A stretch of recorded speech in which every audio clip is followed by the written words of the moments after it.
qu'on est dans une maison où on a toujours eu un patrimoine sur le vin. Hein, on est toujours assez sollicité et par les clients et puis par d'autres formes de manifestations qui tournent souvent autour du vin. Donc c'est vrai que ça nous change de notre quotidien du jour le jour, travail dans le restaurant, justement parce qu'on a du coup la chance aussi de pouvoir goûter sur un même millésime différents terroirs et différents vins. Ça nous change de notre quotidien, effectivement. C'est toujours des moments intéressants pour nous en tant que sommelier parce que on a souvent la chance du coup de pouvoir goûter des millésimes un petit peu plus mûrs, un petit peu plus anciens. Et puis les thèmes sont souvent intéressants parce qu'il y a toujours cette partie, donc, comme vous voyez là, de la dégustation qui est sur le thème d'un millésime particulier. Parfois les vins sont servis en magnum, les vins sont servis même comme ce soir en Jéroboam. Donc ça permet d'avoir aussi une évolution sur le millésime. Alors il y a deux phases dans cette soirée. Il y a la première partie qui est sur les blancs sur le millésime 2012, donc qui était un millésime un petit peu compliqué. Il y a eu beaucoup de gel, il y a eu beaucoup de... Enfin c'est ce qu'on appelle vraiment un millésime de vigneron. Hein. Il faut vraiment aller au plus près du vignoble pour la récolte, pour l'élaboration des vins.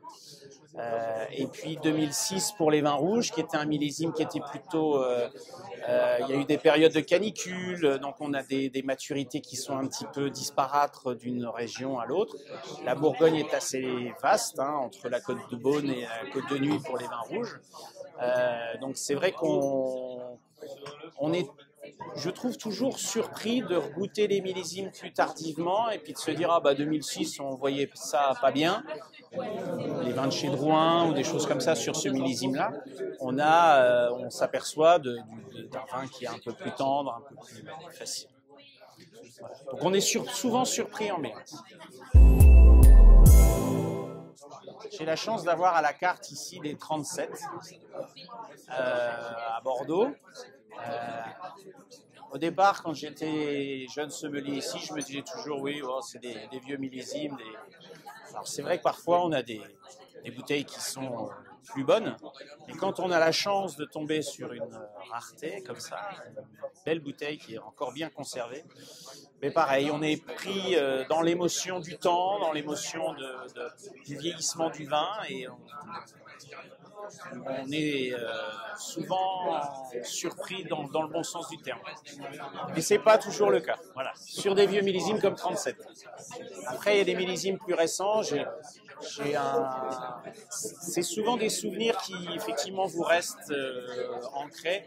Un Corton Charlemagne 96, qui n'est pas un très vieux millésime, mais qui est un très bon millésime, de chez Coche-du-Riz.